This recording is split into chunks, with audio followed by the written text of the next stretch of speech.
오늘 우리에게 주시는 하나님의 말씀은 구약성경 열왕기상 18장 21절 22절 두 절의 말씀이 되겠습니다. 구약성경 546쪽입니다. 열왕기상 18장 21절 22절입니다.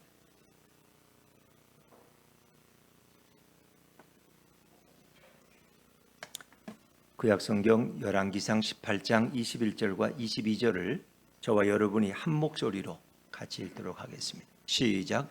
엘리야가 모든 백성에게 가까이 나아가 이르되 너희가 어느 때까지 둘 사이에서 머뭇머뭇하려느냐. 여호와가 만일 하나님이면 그를 따르고 바알이 만일 하나님이면 그를 따를지니라 하니 백성이 말 한마디도 대답하지 아니하는지라.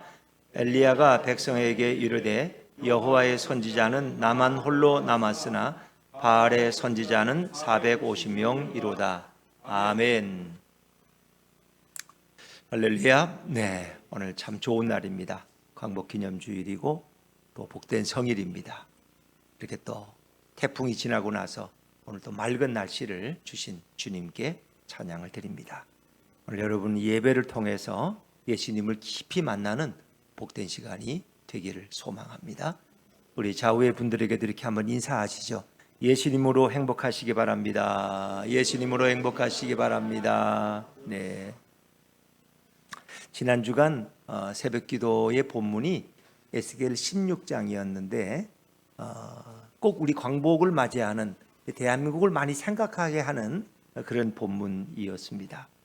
하나님께서 그 이스라엘 백성들이 어렵고 어린아이 같이 천진난만할 때 어떻게 그들을 쓰다듬으시고 보듬어 안으시고 그들을 어떻게 양육하시고 그리고 그들에게 놀라운 축복과 부요를 주신 것을 설명하고 있는 거죠. 그래서 그 이야기는 에스겔 16장을 읽어보면 알지만 전반에 보면 피덩이 같이 버려진 아이예요. 근데 그 당시 아이들은 태어나면은 탯줄을 자르고 물로 씻어주고 소금으로 소독을 하고 세마포로 싸는데 이 어린 아이는 그런 귀여움을 받지 못했어요. 탯줄도 못 자르고 씻지도 못하고 소금으로 소독도 못하고 세마포로 싸짐을 받지도 못해서 이 아이는 버림받은 아이야.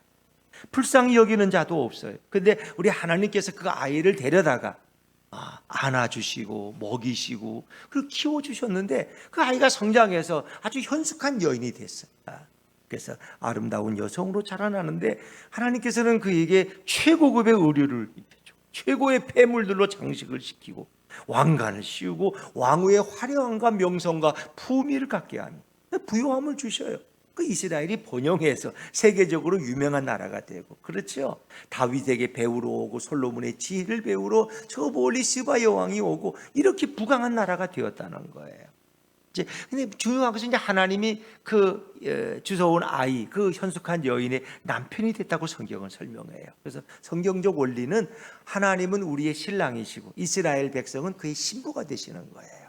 그러니까 신부는 신랑만을 사랑해야 돼. 신랑 외에 다른 남자에게 한눈을 팔면 돼요, 안 돼요?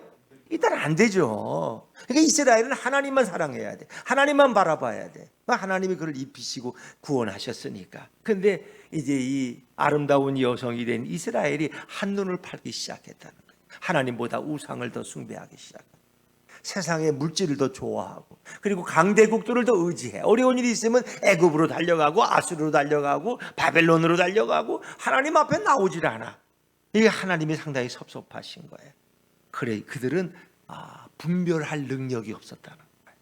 하나님의 은혜는 입었지만 분별의 능력이 없어요. 결국 하나님은 그들의 죄악이 너무 한계점에 이르렀을 때 그들을 심판하시는 거예요. 그래서 성경에 보면 참 재밌어요. 그들을 돌로 친다는 거예요. 그러니까 간음한 여인이 받는 형벌이 율법에 보면 돌에 맞아 죽는 거야. 그들은 돌로 친다는 거예요. 그리고 전쟁을 통해서 칼에 죽임을 당하고 예루살렘은 불사름을 당합니다. 그리고 남은 자들은 소수가 바벨론의 포로로 끌려가서 새로운 때를 준비하는 거예요. 이제 이거를 말씀하시는데 꼭 우리 민족과 좋은 비교가 되더라고요. 일제 36년 처참하게 모든 것을 빼앗기고 우리의 아들들은 징용으로 끌려가고 우리의 딸들은 정신대로 끌려가고 그렇죠. 그런 비참한 인생. 또 6.25 전쟁을 통해서 이 땅에 남은 게 없어. 모든 게 다 폐허가 돼버렸어. 굶주리고 소망이 없고 고아들이 그냥 길거리에 넘쳐나. 왜? 부모가 다 전쟁에서 죽었으니까. 포화들이 넘쳐나는 그런 소망 없는 땅에 오늘 하나님이 70년이 지난 지금 어떤 은혜를 주셨느냐. 그런데 하나님만 왜? 의지할 게 없으니까. 하나님만 바라보고 하나님만 의지해서. 그랬더니 하나님이 오늘 이렇게 부요함을 주신 거야. 핸드폰 어디 가면 세상에 세계 어디 가도 삼성 핸드폰을 선호하고, 자동차 하면 현대가 아프리카를 달리고, 조선업 세계 1위, 2위를 중국과 다투는 나라가 바로 한국이. K-팝이라는 건 세계 젊은이들이 다 선호하고 좋아해. 아무리 고생하고 해도 K-팝을 그냥 마지막에 순서로 하니까 다 좋은 거야. 그냥 마지막에 좋으면 다 좋은 거야. 왜? 그렇게 열망한단 말이에요. 그러니까 대한민국이라는 나라 이렇게 참 특별한 민족으로 하나님이 쓰시는 거예요. 그런데 지금도 우리는 진화론을 공공연하게 학교에서 가르치고, 창조주 하나님을 부인하고, 동성애를 조장하는 일들, 인권이란 이름으로 동성애를 자꾸 조장하는 일들을 꾸미는 사람들이 있습니다. 교사의 권위는 한없이 추락하고, 우리 아이는 왕의 DNA를 가졌으니까 우리 아이는 왕처럼 대해달라고 이렇게 부탁하는 사무관도 있고, 이 참 안타까운 나라예요. 기독교라고 하면 이제 개독교라고 불러서 아예 그냥 일반인들은 가지 않는 근접된 이상한 지역이 교회야.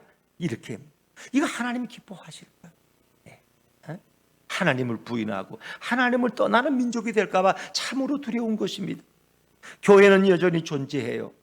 위용과 건물을 자랑해요. 그러나 여전히 통계적으로 기독교인의 숫자는 많아요. 그런 많은 숫자를 유지하지만 예수님의 정신은 사라진 지 오래야. 예수님이 주재권이 존재하지 않는, 예수님이 다스리고 주인되지 못하는 우리들의 모습을 너무나 많이 봐. 교회 주인은 예수님이 아니야. 그 교회 담임 목사 아니면, 그 교회 헌금 많이 하는 장로님이 그 교회 주인이에요. 그분 마음대로 좌지우지하니까 예수님의 뜻과는 상관없어. 마치 그 모습이 북이스라엘 아방 시대, 이제 선지자들이 핍박받는 시대에 홀로 남은 선지자 엘리야의 시대를 우리는 생각하게 된다는 것입니다. 사랑하는 여러분, 우리가 인생에서 참과 거짓을 구분해야 될 때에 가장 손쉬운 방법은 뭐예요? 사람이 적은 쪽보다는 많은 사람이 몰리는 곳으로 갈 때 우린 참과 거짓을 구분하는 경우가 많아요. 제가 전에 성기동 교회에서 이제 1년에 한 번씩 운동회를 해요. 이렇게 특별한 날에 교회 창립주일이라. 그러면 이제 OX 문제라는 게 있다는 거 아시죠? OX. 그래서 이제 왜냐면 제가 성기동 교회가 영신교회 역사는 올해가 55년이다. O냐 X냐? 그럼 교인들이 가. 잘 모르지, 교인들은 그런 거. 그러면 눈치껏 가. 장로님이 많이 가고 교역자가 많이 가는 곳에 가. 그리고 이제 이쪽은 소수가 가면 그건 안 가려고 갔다가도 다시 돌아와. 근데 어떤 경우는 소수가 맞는 경우가 더 많아. 또 목사가 어느 쪽으로 가냐라서 따라와. 근데 목사가 틀리는 경우가 더 많아. 또 그것이 성경 구절일 수도 있고 교회 역사일 수도 있고 어떤 삶의 상식일 수도 있어. 사람들은 무조건 잘 모르면 많은 쪽으로 달려가. 근데 그게 틀리는 경우도 많더라는 것입니다. 사람들은 쉽게 참과 거짓을 그렇게 결정한다는 것. 소수의 결정보다는 다수의 결정이 더 옳은 것처럼 보여요. 초행길을 가도 등산 가다가 길이 두 갈래 갈라져. 그러면 앉아서 봐. 사람들이 어느 쪽으로 많이 가냐. 많은 쪽으로 가. 그냥 모르면은. 적은 쪽으로 가는 건 왠지 틀린 길 같아. 우리는 그렇게 쉽게 판단한다는 거. 근데 역사의 교훈에서 보면은 다수가 늘 옳은 것만은 아니었다는 거. 성경에 보니까 12명의 정탐군이 가나안 땅을 탐지하고 왔는데 누구 말이 옳았어? 10명의 부정적인 불신앙의 사람들은 잘못된 보고를 한 거예요. 우리는 거기 갈 수 없다. 싸울 수 없다. 우리는 망했다. 이제 죽었다. 그러나 2명의 여호수아와 갈렙은 아닙니다. 하나님이 우리에게 주신 땅입니다. 올라갑시다. 차지할 수 있습니다. 누가 옳았냔 말이야. 2명이 옳았어 결국은. 근데 10명을 다 따라 사람들은 대부분 10명을 따랐어. 그래서 나라가 엉뚱한 데로 가고 결국 그들은 다 광야에서 죽임을 당했다는 거예요. 다수의 길이 안전해 보이지만 하나님의 길이 아닐 수 있습니다. 성경은 좁은 문으로 들어가라 그래요? 넓은 문으로 들어가라 그래요? 좁은 문으로. 우리 넓은 길은 사망에 이르는 길이 될 수가 있어요. 좁은 문이 생명의 길이고 구원의 길인 경우가 더 많다는 겁니다. 북이스라엘 아방 시절에 하나님을 배반하고 그들은 외면했어. 우상 숭배에 빠졌어. 바알이 아사라가 아하방과 이세벨 왕후의 신이었어. 3년 반 동안 하나님이 그 땅에 비를 내리지 않아요. 여러분, 이렇게 비가 많이 오고 수해가 나는 것도 큰일이지만 비가 안 오면 더 어렵다는 거 아세요? 비가 안 오면 지근이. 그 기근이라 그래. 가뭄이 임하면 사람도 먹을 물이 없어. 짐승들이 다 죽어. 새끼를 낳으면 다 물을 먹지 못해 다 비슬비슬 다 죽어가. 농작물이 키울 수가 없어. 이건 미치는 거예요. 여러분, 어느 쪽이든 기근이든 수해든 하여튼 이게 심하면 문제가 되는 거야. 그러니까 그걸 적절하게 조절하시는 분이 여호와 하나님이시라. 이스라엘 백성들은 하나님을 섬겼지만 동시에 바알과 아세라 신도 함께 섬겼어. 왜? 많이 섬기면 좋을 것 같았어. 그래서 그 벌로 하나님은 결국은 비를 내리지 않게 됐어. 근데 완고한 이스라엘 백성들은 회개할 줄 몰라. 우상 숭배에서 돌이켜서 하나님께 돌아가야 되는데 돌아오질 않아. 계속해서 바알과 아세라 앞에 가서 비를 달라고 절하기 시작했어. 가뭄의 고통이 극심할 때 아합 왕은 이 일이 엘리야로부터 왔다는 걸 알았어. 왜? 엘리야가 하나님의 말씀을 받아 선포했거든. 이 땅에 3년 6개월 동안 비가 내리지 않는다. 이슬도 없다. 우로도 없다. 그 말을 들었단 말이야. 그러니까 이제는 엘리야를 잡아 죽이려고 혈안이 되어. 그 땅에 있는 모든 선지자들을 다 잡아 죽이고 살아있는 사람들은 동굴 속에 갇혀있는 몇십 명에 불과했어. 엘리야는 갈멜산으로 홀로 이제 450명의 바알 제사장들과 마주보게 됩니다. 대결을 해야 돼. 자, 우리 오늘 21절 말씀을 다시 한번 읽어볼까요? 21절입니다. 시작. 엘리야가 모든 백성에게 가까이 나아가 이르되 머뭇 하려느냐? 여호와가 만일 하나님이면 그를 따르고 바알이 만일 하나님이면 그를 따를지니라 하니 백성이 말 한마디도 대답하지 아니하는지라. 아멘. 왔다 갔다 하지 말라는 거예요. 왔다 갔다 하지 말라. 그들은 하나님도 섬기고 또 바알도 섬기고 이렇게 하지 말라. 어느 쪽이든 한 구별을 택하라는 거예요. 하나님의 선지자들은 다 죽임당하고 오직 나만 홀로 남았다는 거예요. 엘리야는 홀로 섰어. 그런데 바알 선지자는 450명이 화려한 옷을 입고 엘리야를 바라보고 서 있어요. 이제 450명과 대결을 해야 돼. 자, 여러분, 정말 이 상황에서 엘리야는 떨지 않았을까? 백성들을 향해서 여러분이 분별을 하십시오. 뭐가 옳고 그른지, 하나님이 참신인지 바알이 진정한 신인지 여러분이 선택을 하시고 분별하십시오. 이 분별력을 잃어버리면 복잡해. 분별력을 잃어. 사람들이 대부분 자꾸 분별력을 잃어버려. 뭐가 중요한지 몰라. 가족이 중요한지 사업이 중요한지 잘 구분을 못하는 사람들도 있어. 하나님의 말씀이 중요한지 세상의 어떤 통속적인 이런 원리가 중요한지 잘 구분을 못하는 분들이 있어요. 이 분별을 해야지 바른 선택을 할 수가 있어요. 이렇게 다수와 대결하는 것은 매우 위험해 보입니다. 엘리야는 참신이 되신 하나님께로 돌아오라고 목소리를 높입니다. 그런데도 분별력이 없는 무지한 백성들은 판단을 하지 못해. 바알과 하나님 사이에서 머뭇거리고 있는 거예요. 엘리야는 드디어 이제 제안을 합니다. 그러면 참된 신이 누군지 우리 분별합시다. 하늘에서 제단에 불을 내리는 신이 참된 신입니다. 이렇게 하니까 바알 제사장도 좋다고 그렇게 하자는 거예요. 자신 있다. 왜? 바알은 불의 신이기 때문에 당연히 하늘에서 불을 내릴 것이라고 그들은 자만했어요. 여러분, 아무리 엘리야지만 어떻게 450명의 바알 제사장들과 싸워서 이길 수 있겠습니까? 한 명이 기도하는 것하고 450명이 기도하는 것하고 음성이 다르고 그 열기가 다르지 않습니까?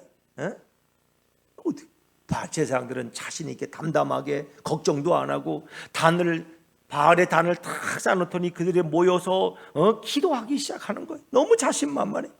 바알 제사장들은 벌써 그 외모부터가 달라. 외모부터가. 여기서 제일 잘생긴 사람이 누구야? 나는 저 현준이 형제가 제일 잘생기고 제일 젊고 유능하고 저기 잘생기고 키 큰 바알 제사장들 450명이 쫙 서 있는데 이건 뭐 대단한 거야. 얼마나 화려하고 옷이 꼭 아이돌처럼 입었는데 너무 화려해. 엘리야는 거기에 비하면 초라해. 초라하게 그걸 바라보고 있는 엘리야가 또 불쌍해. 바알 제사장들의 멋진 예복과 근엄한 모습에서 당장 하늘에서 막 불이 내려올 것 같아. 그런 느낌을.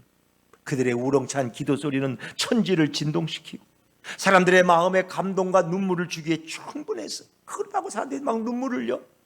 역시 바알실은 저렇게 훌륭한 제사장들을 많이 세웠다고. 저들이 기도하는데 어찌 하늘에서 불이 안 내리겠냐고. 엘리야는 이제 큰일 났다고 엘리야를 걱정. 그러나 엘리야는 초라한 복장에 제대로 먹지도 못해서 야윈 모습이 홀로 누추한 옷을 입고 거기 외롭게 서 있어. 그는 혼자였어. 엘리야의 모습에서 참된 하나님의 선지자의 존엄한 위엄 있는 모습이 없어요.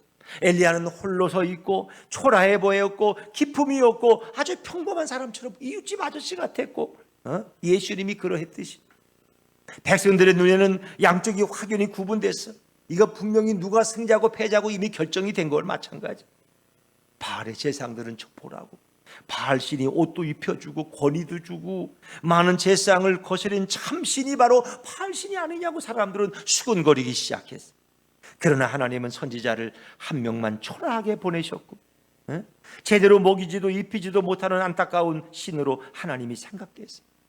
하나님은 한없이 약하고 능력 없는 초라한 신으로 보였습니다. 엘리야가 초라한 것이 아니라 하나님이 한없이 초라해 보였어요. 이스라엘 백성들은 바알과 하나님의 대결이라고 해서 소문을 듣고 갈멜산에 올라와 보니까 뭔가 좀 긴장감을 가지고 왔는데, 이 화려하고 근엄한 450명의 바알 제상 앞에 초라하게 서 있는 엘리야를 보니까 이미 게임 끝이야. 이미 겉으로 우리가 보기만 해도 이미 승패가 결정된 것 같아. 이스라엘 백성들은 이미 대결이 시작도 되기 전에 에이, 이미 끝난 거라 똑같아, 저걸 뭘 보고 있어, 결과는 뻔한 건데 하면서 머리를 흔들면서 갈멜산에서 내려오는 자들도 있었습니다. 사랑하는 여러분, 하나님이 처음 인간을 창조했을 때 인간은 한 살로 태어났을까, 성인으로 태어났을까? 어려워요. 너무. 어린아이 태어나면 한 살이잖아요. 한 살로 태어났겠어요? 아니면 성인으로 태어났겠어요? 성인으로. 그렇죠. 아담과 하와는 하나님 만드실 때 성인의 모습으로 창조됐어요. 창조된 첫날부터 모든 것을 분별하고 모든 것을 깨닫고 말할 수 있는 능력을 가진 존재로 하나님이 만드셨어요. 하나님이 만드신 창조물 아담과 하와에게는 지혜와 지식이 있었어요. 그걸 하나님으로 다 받았단 말이에요. 인간은 창조될 때 하나님이 주신 놀라운 분별력을 가지고 태어났어요. 모든 것을 판단하고 옳고 그름을, 참과 거짓을 분별할 수 있는 능력이 인간에게는 있었다는 거예요. 그러나 인간은 그 탁월한 분별력으로 어떻게 해요? 결국 하나님을 떠나요. 인간들은 자신들이 갖고 있던 그 분별력으로 하나님을 떠날 것을 판단하고 하나님을 버려요. 내 예리한 판단력으로 보니까 더 이상 교회 나가는 건 손해야. 괜히 헌금만 갖다 내고 안 가는 게 좋겠어. 이제는 자기 나름대로 판단력이 있는 거야. 그리고 결국 하나님의 품을 떠나버려. 하나님을 기쁘게 하라고 주신 탁월한 분별력을 결국 인간 자신을 위해서 사용하기를 원해서, 이렇게 인간은 교만함이 들어왔고 타락해지는 거예요. 인간의 분별력은 심각하게 오염되었어요. 이제는 어떤 것을 봐도 정확하게 예리하게 판단할 능력을 잃어버렸어요. 어떤 일을 당해도 분별력이 너무 무뎌져서 올바르고 정확한 결정을 하지 못해. 그런 능력이 없어. 인간의 타락으로 인간의 분별력은 심각한 타격을 입게 되었습니다. 인간들은 더 이상 분별할 능력이 없어. 더 이상 옳은 선택을 하지 못합니다. 더 이상 진리의 길이 무엇인지 알지 못하는 무지한 인생, 죄악된 인생이 되어버렸어요. 그래서 인간들은 무조건 다수를 따릅니다. 눈치를 보다가, 눈치가 빨라 아주. 그래서 눈이 되게 찢었어요, 현대인들은. 그래서 눈치를 보다가 빠른 많은 사람들이 몰리는 곳을 얼른 가는 거야. 그 주변을 늘 따라, 상황을 따르고 늘 살피, 눈치가 아주 얼마나 빠른지 몰라. 옳고 그름을 분별할 수가 없어. 틀려도 다수를 따르고 불의해도 다수를 따르고 불행을 당해도 다수를 따르는 어리석은 존재가 되어버렸어. 이제 하나님의 말씀이나 하나님의 역사나 하나님의 뜻을 분별할 능력이 없어. 이것이 타락한 인간의 실존입니다. 다수를 따라가는 그런 모습은 결국 지옥을 선택한 인간의 모습과 동일합니다. 사랑하는 여러분, 엘리야는 많은 무리 앞에서 450명 앞에서 혼자 대결을 벌입니다. 엘리야가 원래 강심장이라서 450대 1의 대결을 하는 것은 아닙니다. 타고난 기백이 좋은 사람이고 홀로 싸우는 것은 아닙니다. 원래 주먹이 세서 내가 싸워도 안 진다, 이런 튼튼한 이런 슈퍼맨 같은 남자가 아닙니다. 바로 혼자 된 엘리야 옆에서 누군가 그를 붙잡아 주는 분이 계셨기 때문입니다. 그분이 누구예요? 그분이 바로 예수님. 하나님이시고 성령님. 예수님이 엘리야 곁에서 그를 붙잡아 주셨기 때문에 450명 앞에서도 쫄리지 않고 담대하게 설 수 있었다. 홀로 남은 엘리야 옆에서 예수님이 그의 손을 잡아주시는, 담대해진 엘리야는 이제는 하나님의 살아계심을 분별하고 돌아오라고 이스라엘 백성들을 향해서 외치기 시작했어요. 언제까지 너희는 바알과 하나님 앞에서 머뭇머뭇거리겠느냐? 하나님이 참신이면 그에게로 돌아오라는 거예요. 예수님께서는 엘리야가 수많은 바알 제사장들 앞에서 전혀 기죽지 않고 눌리지 않고 담대하게 그가 선포하도록 그를 도와주셨어요. 예수님께서는 나약한 엘리야를 홀로 갈멜산에 세우셨고 하나님께 돌아오라고 외칠 정도로 엘리야를 강하게 만드셨어요. 베드로가 계집종 앞에서 예수를 모른다고 세 번 부인했던 자 아닙니까? 근데 그 베드로가 성령 충만하니까 담대하게 가서 너희가 회개하고 예수를 믿고 구원을 받아야 된다고 소리치지 않습니까? 엘리야도 그런 거예요. 엘리야, 예수님이 그를 붙잡아 주시니까 그는 담대하게 그 수천 수만의 백성들 앞에서 그리고 바알 제사장들 앞에서 기죽지 않고 외칠 수 있었어요. 엘리야는 홀로 남아서 모든 백성과 바알 제사장들 앞에서 하늘에서 불을 내리는 대결을 지금 하고 있는 것입니다. 예수님이 엘리야를 붙잡아 주시고 엘리야의 마음과 영혼 속에 예수님의 영을 강하게 불어넣지 않으면 도무지 할 수 없는 대결이 바로 오늘의 대결입니다. 엘리야가 수많은 무리 앞에서 주눅이 들지 않고 담대할 수 있었던 것은 바로 예수님이 옆에 계신 것을 그가 분별하고 느꼈기 때문에 예수님은 절대로 엘리야를 홀로 그냥 놔두지 않으셨어요. 갈멜산에 홀로 선 엘리야는 바로 하나님과 예수님과 함께 서 있었던 거예요. 엘리야는 하나님을 모르고 하나님을 대적하는 모든 사 앞에 홀로 혼자 서 있습니다. 예수님은 엘리야에게 담대하게 외치도록 말씀하십니다. 우상을 분별하고 하나님께로 돌아오라고 이 백성을 향해서 강하게 촉구하게 되었어요. 마치 엘리야 뒤에 1000만 명의 군사가 뒤에 있고 장수처럼 백성들에게 외치고 촉구하는.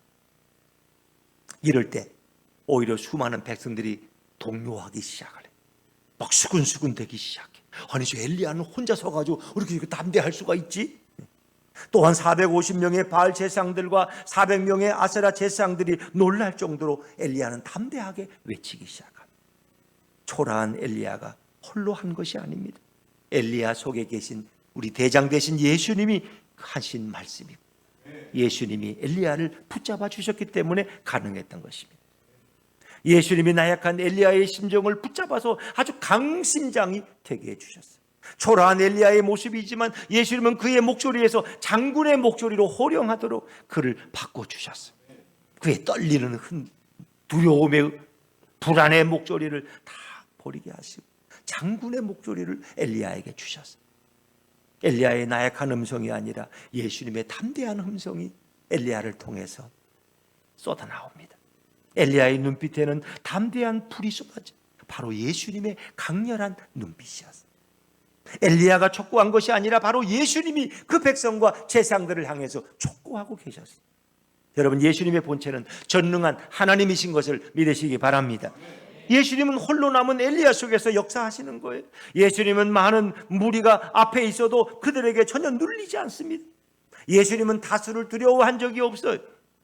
예수님은 수많은 사람들 앞에서 떨지 않으시고 담대하게 하나님의 뜻을 전한 분이 바로 예수님. 오직 예수님만이 그렇게 하실 수 있습니다.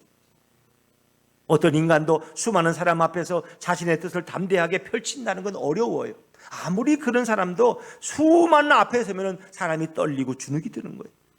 그러나 예수님만은 홀로 하나님의 길을 가십니다. 예수님은 홀로 서서 수많은 거짓과 싸울 수 있는 분입니다. 왜냐하면 예수님은 신성으로 충만하기 때문이고 그분이 바로 전능한 하나님 그분이시기 때문입니다. 인간은 성내고 반대하는 다수 앞에서 담대하기가 어려워요. 막 누가 성을 내고 화를 내고 막 그러면 사람들은 주눅이 들어 할 말도 못하게 돼. 그냥 인간은 자기보다 숫자가 많으면 기가 죽는 본성을 가지고 있어. 작은 교회 교인들은 숫자 많은 교회 나간다 그러면 괜히 기가 죽어. 그냥 나는 뭐 이렇게 부족해서 이 작은 교회 나오고 저 사람은 수만 명 다니는 교회 다닌다는데 뭔가 거기서 기가 죽어. 인간의 연약함이 있다는 거예요. 그런데 예수님은, 그러나 예수님의 신성은 천지를 만들었던 그 강한 능력이, 예수님은 엘리야를 바위처럼 견고하게 해주시고 강철처럼 강하게 해주실 수 있는 분입니다. 예수님은 아무리 나약하고 두려워 떠는 자라도 완전히 그를 변화시킬 수 있는 분이 우리 예수님이에요. 예수님이 붙들어 주시면, 예수님의 손에 우리가 붙들리면 우리는 강한 자가 될 수 있어요. 예수님은 수많은 적들이 칼을 들고 무섭게 달려와도 성문을 활짝 열고 웃으면서 모든 적들을 쫓아낼 수 있는 담력을 우리에게 주실 수 있는 분이 바로 주님이십니다. 예수님의 신성은 어떤 나약한 인간이라도 오늘부터 대장부로 변화시킬 수 있는 능력을 갖고 계신 분이 예수님이에요. 사람들이 많다고 두려워하지 않습니다. 사람들이 화를 낸다고 놀라지 않습니다. 예수님은 진리의 길을 따르는 데 있어서 그 어떤 죽음의 고난도 두려워하지 않는 분입니다. 그래서 예수님은 십자가를 향해서 담대하게 주저없이 가실 수 있었어요. 오직 예수님만이 두려워하는 모든 인생을 담대한 존재로, 강한 존재로 바꿀 수 있는 분이 우리 예수님이십니다. 예수님은 이 땅에 오실 때 혼자 오셨어요.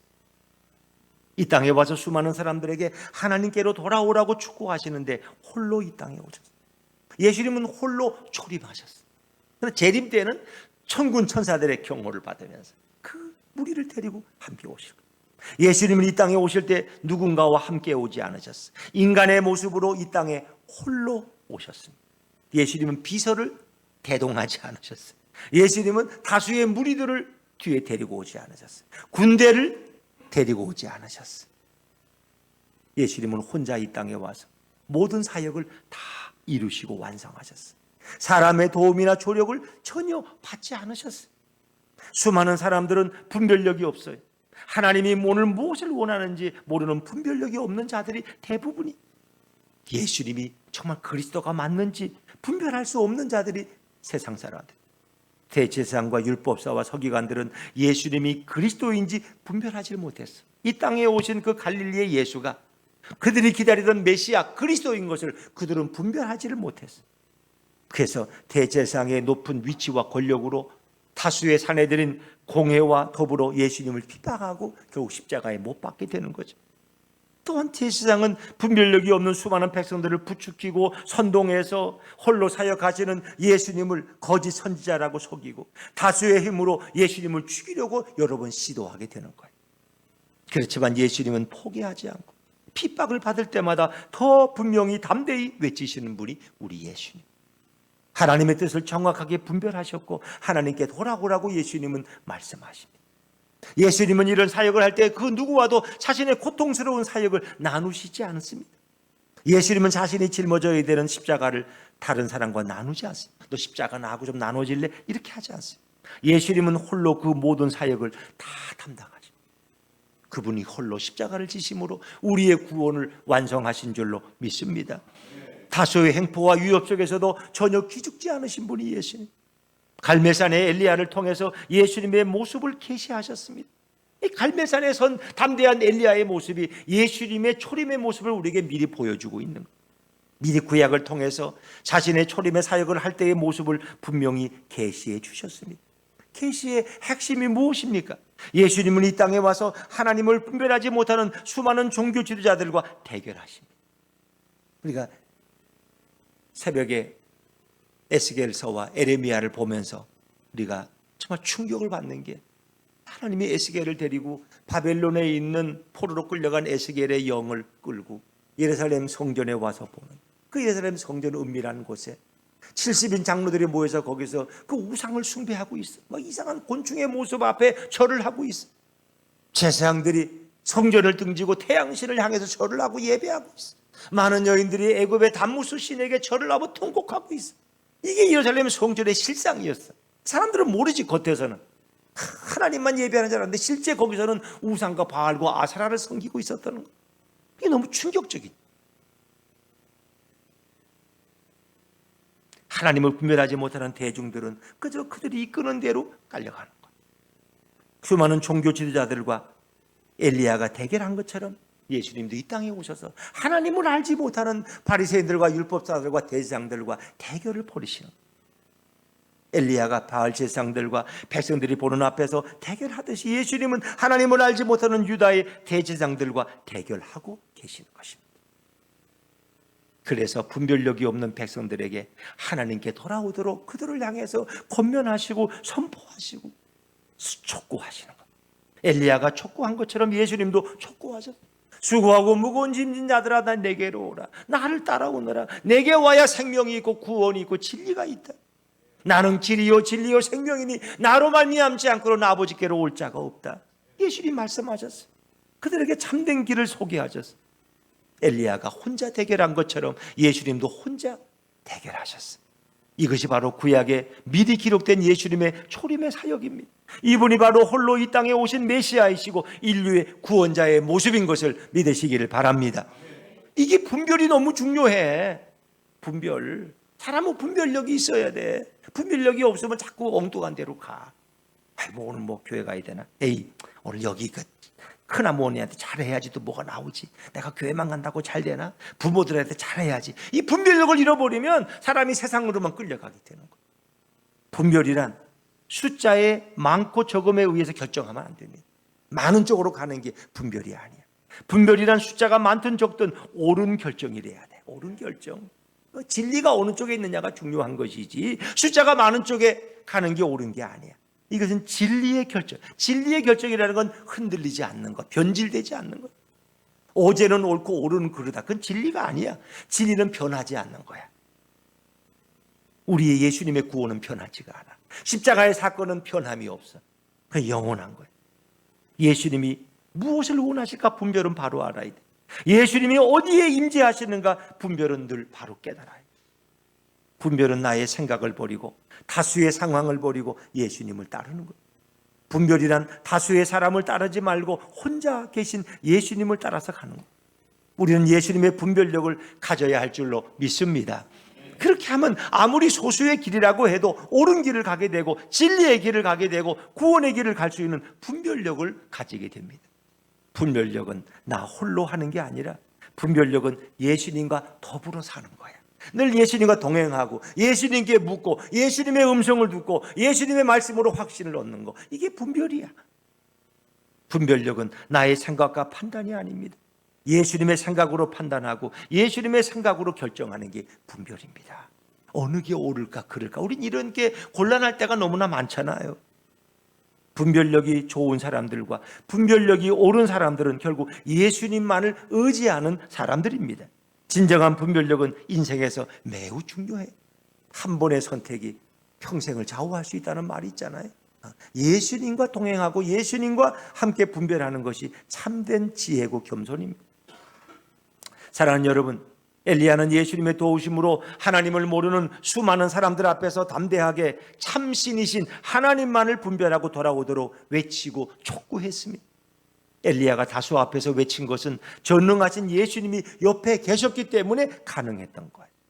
예수님이 함께 서 있으면 아무리 다수가 강하고 억압을 할지라도 결코 굴복하지 않고 예수님의 심장으로 더욱 우리는 강해질 수 있습니다.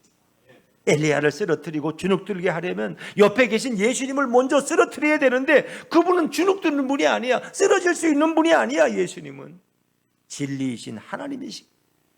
그러나 그 누구도 예수님을 넘어뜨릴 수가 없기 때문에 엘리야는 당당하게 자신의 사역을 펼칠 수가 있었던 거예요.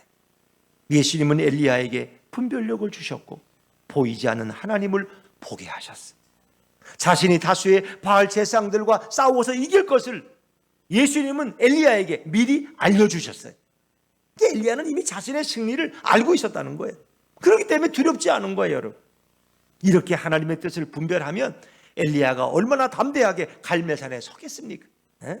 혹시 내가 이러다가 또 불이 안 내리면 저들한테 잡아 죽일 텐데 그러면 좀 조용히 얘기를 해야지, 좀 겸손하게 좀 선포해야지, 그러면 좀 참작이 되지 않을까? 혹시 이런 생각이 들지 않겠어요? 내가 실패할 경우를 대신해서. 그런데 실패라는 건 없어. 왜? 이미 하나님의 음성을 들었기 때문에. 하나님이 분별력을 알려주셨어. 하나님은 질 수가 없어. 음성을 들었기 때문에 엘리야는 담대한 거예요. 총알이 날아오는 전쟁터에서 내가 반드시 죽지 않고 승리할 수 있다면 누가 벌벌 떨면서 참호 속에 숨어서 머리를 수그리고 떨기만 하겠어요? 내가 죽지 않는다면 당연히 나가 싸우지. 그래야 용맹한 군사가 되지.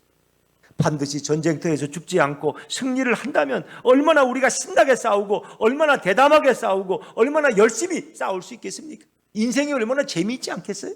왜? 내 승리가 보장되어 있으니까. 이미 예수님이 내 승리를 말씀하셨어. 근데 뭐가 두려워? 안 그래요? 이게 분별이야, 분별.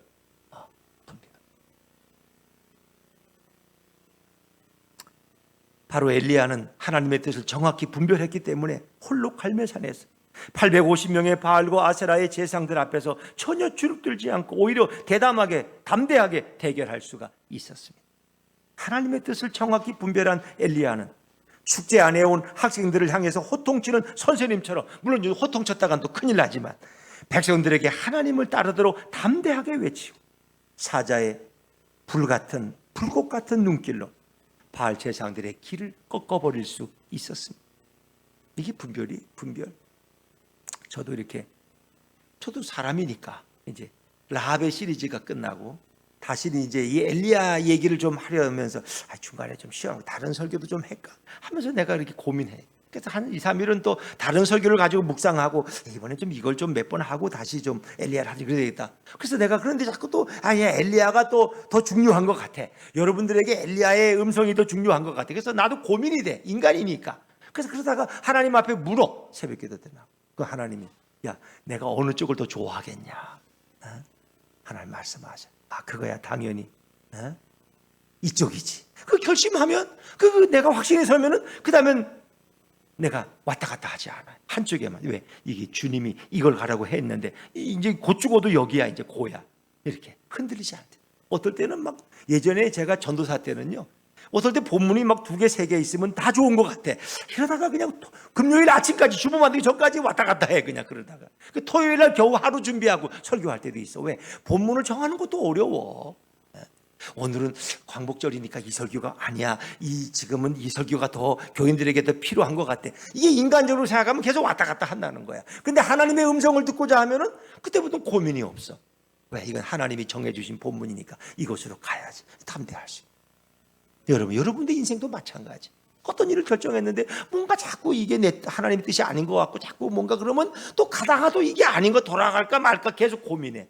근데 그 민이 아닌 것 같아도 하나님이 그 길이라고 하면 그때는 뒤도 돌아보지 않아. 왜? 하나님이 말씀하셨기 때문에. 이거 주님의 뜻이기 때문에. 이거 망해도 가야 돼. 이런 거야. 여러분 이렇게 담대하게 사는 사람하고 그냥 뭔가 불안하고 이게 잘못한 거, 이게 투자를 했는데 이게 잘못이, 이게 또 돌이킬 수도 없고 이러면 그 사람은 벌써 남들이 보기에도 이게 좀 뭔가 미심쩍어 뭔가. 그러나 하나님의 사람은 흔들림이 없어. 그 눈에서 빛이 나고 확신이 있고 요동치지 않아. 근데 이 어리석은 사람들은, 현대인들은 다수의 길을 따라가는 경향이 있죠. 그래서 누가 주식 산다 그러면 다 그거 사. 그러면 결국 떨어져. 남들이 갈 때는 이미 늦은 거야. 우리는 이것을 황금률의 인생이라고 불러요. 이 성경이 말하는 황금률은 이제 마태복음 7장 10절 너희가 남에게 대접을 받고자 너희도 남을 대접하라. 이게 황금률인데 이 통계적 황금률은 달라. 세상의 통계에 의해서 결정하는 거예요. 통계적 황금률이란 가장 많은 수치와 의견을 따라서 법칙을 만들고 결정하는 것을 의미합니다. 요즘 현대인들은 예수님을 따라가야 하지만 통계적 황금률을 따라가는 경우가 더 많아요. 세상의 통계를 너무 중요하게 생각해.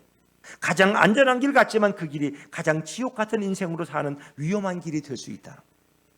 잠언 16장 25절 한번 자막에서 볼까요? 잠언 16장 25절입니다. 시작. 어떤 길은 사람이 보기에 바르나 필경은 사망의 길이니라. 아멘. 사람이 보기에는 그런 것 같은데 이건 사망에 이르는 길이 될 수 있어요. 예수님은 이제 모든 자들에게 다수의 황금률에 따라 인생을 분별력 없게 살지 말고 예수님을 따라서 정확한 분별력으로 살아야 한다고 말씀하십니다. 예수님은 우리가 분별력 없는 다수의 길을 따라가기를 원치 않으십니다. 예수님을 따라서 분별력 있게 사는 자만이 천국 갈 수 있도록 예수님이 이끌어 주셔요. 예수님처럼 다수를 따라 살지 말고 홀로 거부할 수 있어야 됩니다.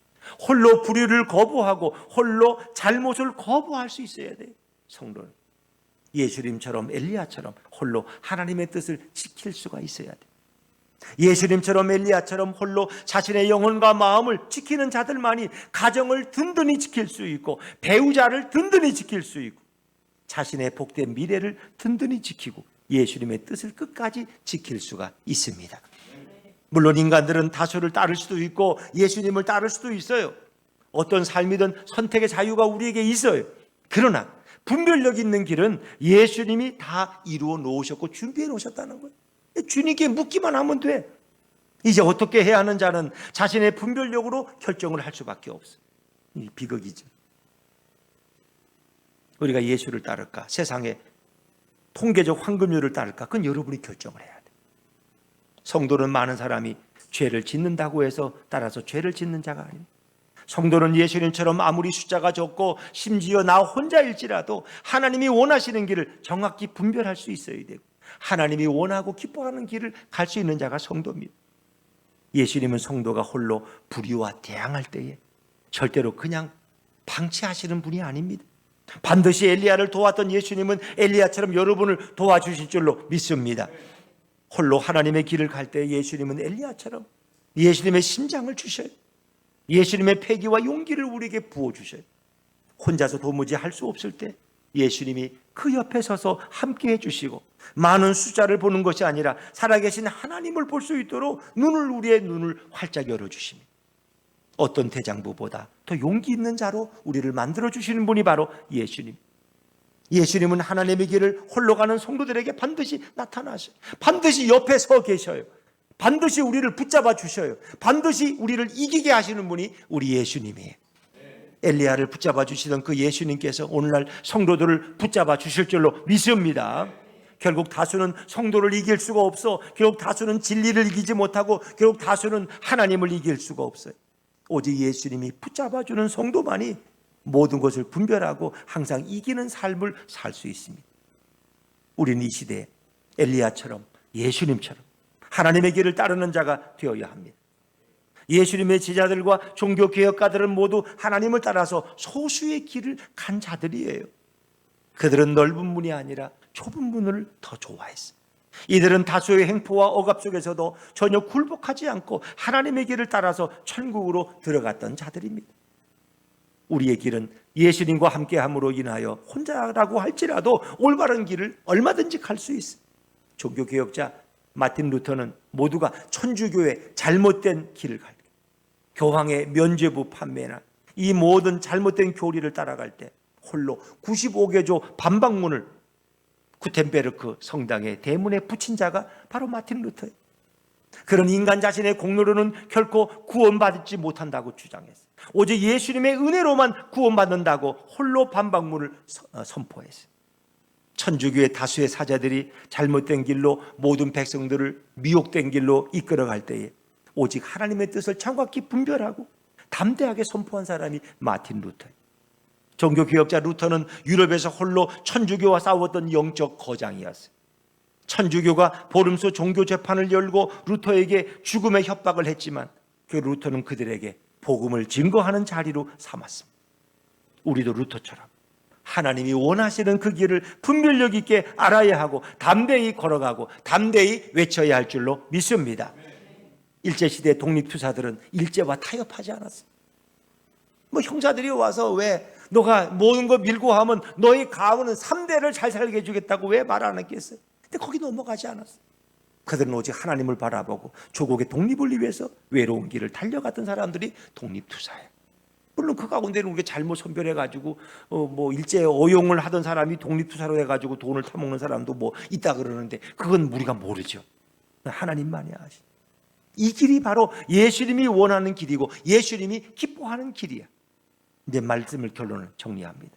이제 우리는 예수님처럼 엘리야처럼 다수의 행포 속에서도 우리는 하나님을 따르고 예수님을 따르는 자가 되어야 됩니다. 우리 사회에 관행이라는 게 있어요. 특히 공무원 사회에도 관행, 사회에도 회사에도 관행이 있어요. 이런 관행이라는 다수의 죄악을 걷는 길에서 이제 우리는 거기서 벗어나요. 하나님은 관행도 기뻐하지 않는 경우가 많아요. 하나님을 위하고 민족을 위하고 가족을 위해서 우리는 살아야 돼. 절대로 죄악을 따라 사는 자가 되면 안 됩니다. 이제 우리는 혼자라도 예수님처럼 하나님이 원하시는 길을 걸어갈 수 있기를 바랍니다. 450명이 나를 죽이려고 달려들지라도 예수님이 원하시는 길을 우리는 고집하고 가야 돼. 그렇게 하려면 자신의 의지로 될 수 없어요. 예수님의 뜻을 알 수 있는 분별력을 우리는 가져야 돼. 예수님의 분별력은 어떻게 얻을 수 있을까? 예수님의 분별력은 여러분이 도전을 하고 싶어. 새벽에 나와서 기도하는 자만이 분별력을 소유하게 되는 거예요. 새벽 기도 못 나오면 집에서도 하나님 앞에 먼저 기도하고 하루를 시작하세요. 어떤 인간이 스스로 자신의 분별력으로 인생을 살아가고 스스로 진리를 알 수 있을까요? 타락한 인간들은 아무런 분별력을 가질 수가 없어요. 오직 우리는 예수님의 분별력을 받아야 됩니다. 새벽에 나와서 예수님께 엎드려야 합니다. 다수를 쫓아가지 말고 예수님을 쫓아가는 자가 되게 해달라고 여러분 기도하세요. 제게 바른 판단력을, 분별력을 달라고, 내가 바른 선택을 할 수 있도록 하나님 깨닫게 해달라고 기도해요. 자신의 분별력을 버리고 예수님의 분별력으로 충만하게 해달라고 여러분 기도하셔야 돼요. 이렇게 되면 다수들이 가는 죄악의 길을 가지 않고 소수의 사람들이 가는 예수님의 길을 갈 수 있고 진리의 길을 갈 수 있습니다. 새벽에 예수님 앞에 나와서 기도하는 자는 바로 이 시대의 엘리야 같은 민족의 영웅이 될 수 있어요. 예수님의 담력으로 세상을 즐겁게 살 수 있어요. 새벽에 주님께 나오지 않는 자와 새벽을 거부하는 자는 자신의 잘못된 분별력으로 예수님을 따라가지 못하는 것입니다. 인생을 도망다니는 삶을 살게 되고 헤매는 인생을 살게 됩니다. 그러나 새벽에 나오는 분은 세상의 모든 거짓과 유혹에 대한 정확한 분별력으로 죽음으로 달려가지 않고 생명의 주님을 향해 달려가는 것입니다. 로마서 12장 2절의 말씀으로 저는 오늘 설교를 마치고 싶어요. 너희는 이 세대를 본받지 말고 오직 마음을 새롭게 함으로 변화를 받아서 하나님의 선하시고 기뻐하시고 온전하신 뜻이 무엇인지 분별하도록 하라. 할렐루야. 일어나셔서 우리 586장 찬양합니다. 586장입니다.